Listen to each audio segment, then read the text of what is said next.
घर में जवान लड़के हैं, इनके बेटे की जब शादी होती है, इनकी आने वाली दुल्हन अपनी तवक्कुआत से, इनके आने वाली दुल्हन अपनी इस्तिताअत से ज़्यादा सामान लेकर आई है, लेकिन उसकी सास की उम्मीदें जो उसने पहले से लालच बना के रखी है उससे कम है। तो पहले दिन से सास को अपनी ये बहू अच्छी नहीं लग रही है, क्योंकि उसकी उम्मीद के मुकाबले में ये कम सामान लाई है।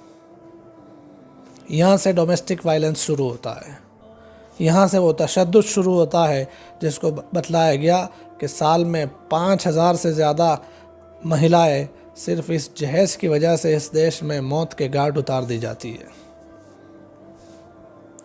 वो दूल्हे जो जवान लड़के मोहल्ले के उम्मीदें और तमन्नाएं लगा कर बैठे थे, उनकी बीवी जब आती है तो उनकी बीवी तो अपने यहाँ से बहुत कुछ लेकर आई है, उसकी अपनी हैसियत के मुकाबले में ज़्यादा ही लेकर आई है, लेकिन इस लौंडे ने और इस जवान लड़के ने अपनी उम्मीदें बहुत लगा के रखी थी। इसने अपनी जो तमन्नाएं थी वो बड़ी ऊंची करके रखी थी, उसके मुकाबले में उसकी बीवी कम लेकर आई है। तो पहले दिन से उसको अपनी बीवी भा नहीं रही है, और वो सहेलियाँ जो जहेज़ का सामान देख रही होती है, तमन्नाएं और उम्मीदें बनाकर बैठी है कि हमारी शादी में हम इससे ज़्यादा ला कर देंगे। जब उनकी शादी की बारी आती है, उनके माँ बाप अपना जी जान लगा देते हैं कि बेटी को शादी के मौके पर ये और फला फला ला कर दे, लेकिन हर एक की हैसियत यकसा नहीं होती, जिसके नतीजे में बाप अपनी तन तोड़ कोशिश के बाद भी उतना सामान नहीं ला पाता जितना बेटी ने अपने दिल में पहले से बना के रखा है, जिसके नतीजे में शादी से पहले ही बेटी का चेहरा उतरा हुआ है। माँ बाप देख देख कर रो रहे हैं अकेले में कि बेटी की उम्मीद पूरी नहीं हो रही है, और हमारे है कि जेब और घर सब कुछ खाली हो गया है। नतीजे में शादी के तौर पर, शादी के मौके पर जो जाने वाली दुल्हन है, ये अपने माँ बाप से नाराज़ होके जा रही है कि मेरे माँ बाप कैसे हैं, मेरे लिए इतना नहीं कर सकते। तो नाज़रीन किराम, ये है वो दर्दनाक हकीकतें जो जहेज़ को दिखला कर देने में पैदा होती है, जहेज़ की नुमाइश करने से पैदा होती है। तो बड़ी ख़राबी है ये जहेज़ कि इसकी वजह से लोग ऐसे लालची बनते हैं, लोग ऐसे अपनी बेटियों पर और अपनी बहू पर जुल्म करने वाले बनते हैं। तो नाज़रीन किराम, इन बुराइयों से बचने के लिए और जहेज़ की इस रस्म को उसमें होने वाली ख़तरनाकी से बचाने के लिए ज़रूरी है कि हम इसका बायकाट करें। जितने लड़के हैं, जितने लड़के वाले हैं, ये बिल्कुल लिया सारे सामान को लेने से इनकार कर दे कि हमें कोई चीज़ नहीं चाहिए, हम कोई भी चीज़ कबूल नहीं करेंगे। हमने रिश्ता आपकी बेटी से किया है, बस आप अपनी बेटी प्यार और मोहब्बत के साथ रुखसत कर दीजिए, हमें और कुछ नहीं चाहिए।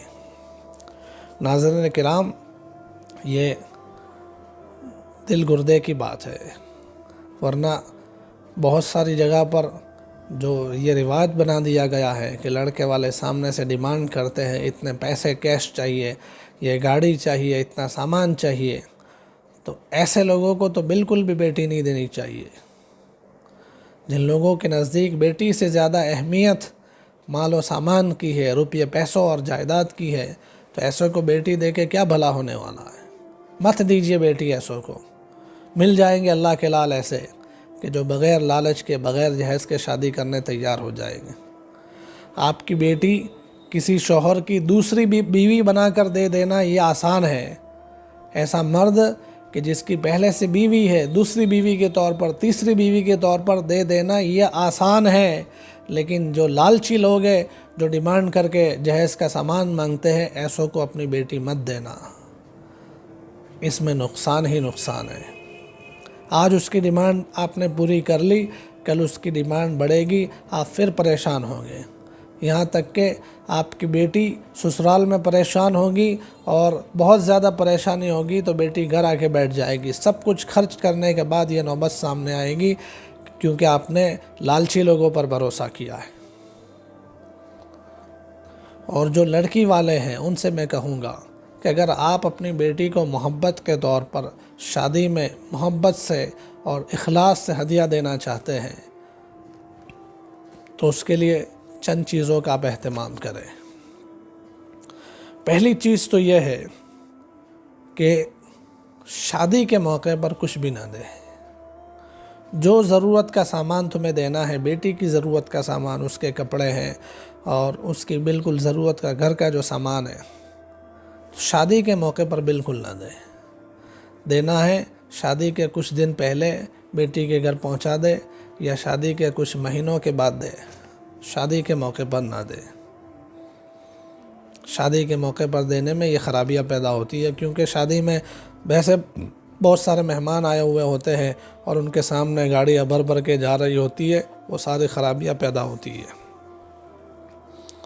दूसरी चीज़ ये है कि बेटी को जहेज़ में अगर आप देना चाहते हैं मोहब्बत के साथ, इखलास के साथ, तो सामान देने के बजाय बेटी को कोई प्लॉट दे दीजिए, दुकान दे दीजिए बेटी के नाम पर करके, ताकि बेटी के लिए एक आमदनी का ज़रिया पैदा हो जाए। प्लॉट की कीमत बढ़ेगी, बेटी को कभी काम आ जाएगी।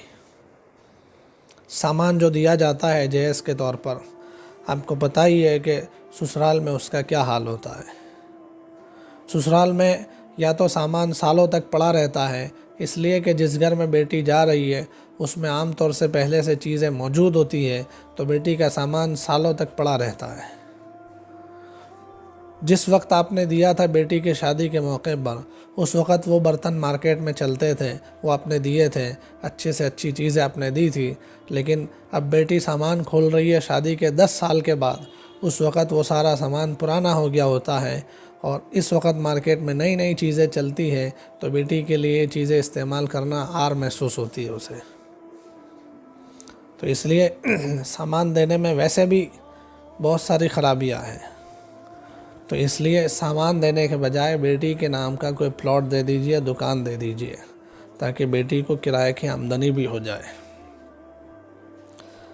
तीसरी चीज़, ये जो कुछ भी आप दे रहे हैं बेटी को, सामान दे रहे हैं, कैश दे रहे हैं, सोना दे रहे हैं, प्लॉट दे रहे हैं, दुकान दे रहे हैं, जो कुछ भी दे रहे हैं, ये आपकी तरफ से बेटी को बख्शिश होगा।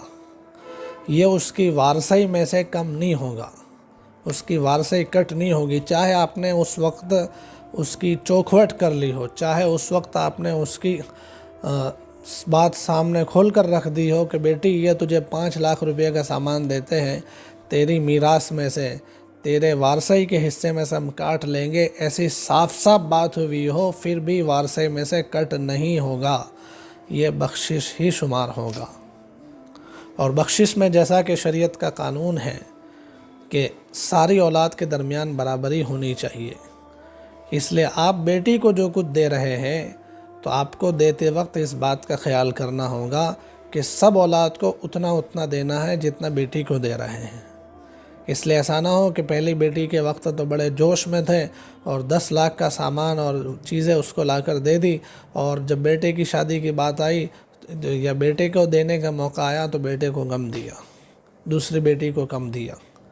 तो सब औलाद के दरमियान बराबरी हो, इसका ख्याल करके देना, क्योंकि औलाद के दरमियान बख्शिश में बराबरी ना करना एक किस्म का जुल्म है जिससे हमें मना किया गया है।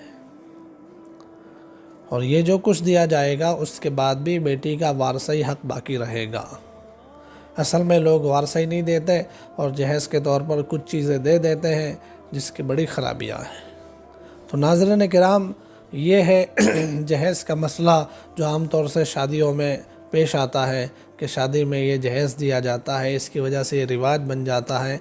तो हमारी दरख्वास्त है आप लोगों से, लड़के वालों से ख़ास तौर से दरख्वास्त है कि अपने लड़के की शादी के मौके पर सामने वालों से कोई सौदा ना करें। सामने वाले को आपका लड़का बेचना नहीं है कि सामने वाले को आप लड़का बेचकर उनसे सामान ले रहे हैं, बिल्कुल भी ना लें। सामने लड़की वाले खुद से दे रहे हैं तब भी उन्हें मना कर दे कि हमारे घर में सारी चीज़ें मौजूद हैं, हमें चाहिए सिर्फ आपकी बेटी, उसको मोहब्बत के साथ रुखसत कर दीजिए। और लड़की वालों से मैं कहूँगा कि शादी के मौके पर कुछ भी ना दे, देना है तो शादी के कुछ महीनों के बाद में दे, जो ज़रूरत का सामान है वो दे, बग़ैर दिखलावे के दे और बराबरी करके दे। और सामान के बजाय प्रॉपर्टी दुकान वगैरह दे दें। और तीसरी चीज़ ये है कि ये जो कुछ दे वो मीरास में से कट ना करे, मीरास में से कम शुमार ना करे। ये है जहेज़ की हकीकत और जहेज़ का वो मसला कि जिसकी वजह से हमारे इस देश में इसको रिवाज बना देने की वजह से इतनी सारी खराबियाँ पैदा हो गई है और इसकी वजह से इतनी सारी औरतें हर साल मारी जा रही है और मौत की नींद सुलाई जा रही है। उम्मीद है कि आप लोगों को ये पूरी बात समझ में आई होगी और मैं दुआ भी करता हूँ और उम्मीद भी करता हूँ कि आप लोग इस पर अमल करेंगे और दूसरों तक पहुँचाएँगे। अस्सलामु अलैकुम वरहमतुल्लाहि वबरकातुहू।